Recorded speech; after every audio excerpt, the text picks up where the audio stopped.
What's going on in boxing world? The fight this weekend. We'll talk about Tank first. Tank is a force to be reckoned. He's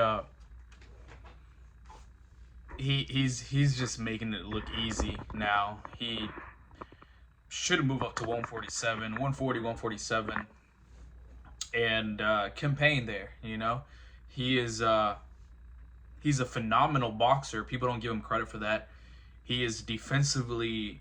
He's not the best defensively, but he's pretty good defensively.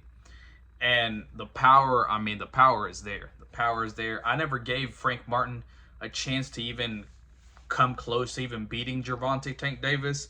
He doesn't have the power. He doesn't have. He just doesn't have the IQ. Gervonta Davis is probably right now the number. I'd say the number one, number two box office right now. I think Canelo is still there, but without Canelo fighting big top names, he doesn't do as well.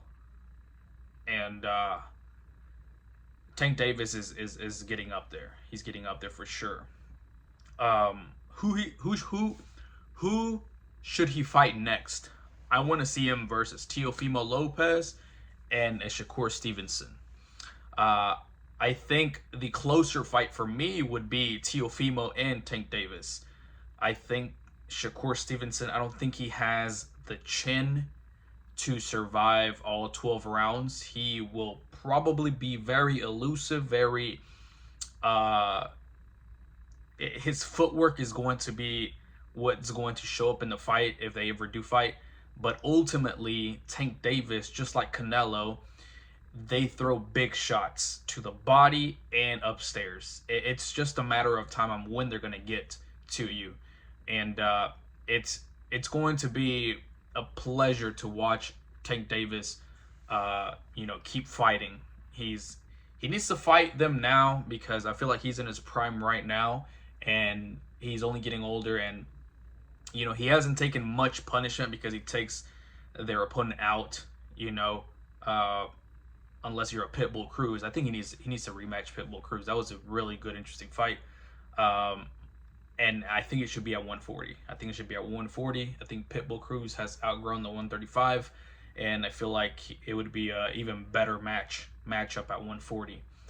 I don't think Devin Haney should get in the mix at all with Tank Davis. I mean, all of this stuff about Ryan Garcia failing the drug tests and knocking Devin Haney out, that's another video, but Devin Haney should stay far away from Tank Davis. He's a phenomenal boxer. He knows how to move in and out, but he cannot sustain a punch from Tank Davis. There's just no way. And so let's move on to David Benavidez versus what's his face? I forgot his name. The Ukraine light heavyweight that lost to Beterbiev. Let's start with how they both looked. I've always said that David Benavidez was a huge 168 pounder that would kill himself to make that weight. I've called him a weight bully in the past. And I've always wanted Canelo to fight David Benavidez, and I think Benavidez is a force to be reckoned in at 168. He fought at 175 now. He looked great physically. It looked like he still had some issues making that weight. He actually said in his interview that he was weighing at 189. That's crazy. That is completely insane how much he can get it down to and then rehydrate back up to close to 200 pounds. That is insane. That's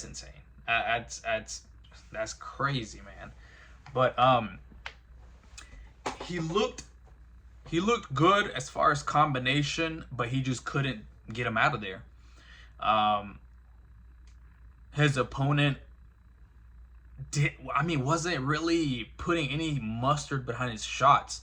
If you look at the fight, he was just like it was like light jabs, light 1-2s. Like, it wasn't anything to even put Benavidez on his back foot whatsoever. I was having second thoughts. I'm like, is this guy being paid not to throw like hard shots at all? Like, it was like he came for a sparring session, and then Benavidez came for a real fight.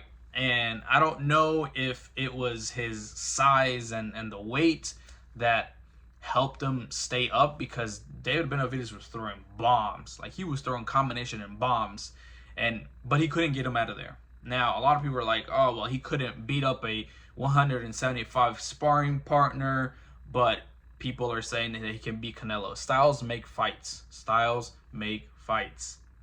All right? And Canelo does have a chin, but he does not move as much as this guy was moving. This guy was moving out of David Benavidez' sight. Canelo is a very stationary fighter. He's the one that's looking to make the fight. And a lot of people know that Canelo does have some issues in the middle rounds where he gets tired. In the past couple of fights, he hasn't shown too much that he gets tired, but that's still something that's there. Before the interview, before the fight, David Benavidez said that he wanted to campaign at 175, get all the belts and stuff like that. After the fight, he said, I want to go back to 168. So you make of that whatever you want to make out of it. I still think that Canelo is ducking David Benavidez. If he is such an easy fight, why not take it? Like, nobody can answer that.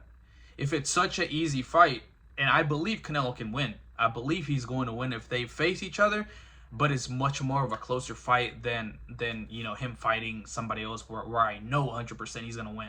With David Benavidez, it's a very close fight where it's like you don't know if he's going to win, because David Benavidez has what it takes to beat a Canelo Alvarez. But I think ultimately Canelo would win, but I would still want to watch the fight. I want to see it in play, in reality. But everybody's like, oh, he's done nothing. He's literally has done nothing to earn the fight. Nobody has earned the fight. Nobody has earned the fight other than Mayweather, Golovkin, and a few other people. Nobody has really earned the right to fight with Canelo. Canelo chooses who he wants to fight, and at the end of the day, he hasn't chosen David Benavidez. Why? I don't know. If he's such an easy fight, take the fight. Get it on your record, and boom, good to go. Keep fighting other fighters, but there's a reason why they haven't fought David Benavidez. I think they know that it's a much closer, tougher fight for them. But anyways, that's my assessment from this weekend. Let me know what you guys think. Yeah, we'll continue making videos on this channel. Subscribe, like, share the video. We'll see you guys in the next video.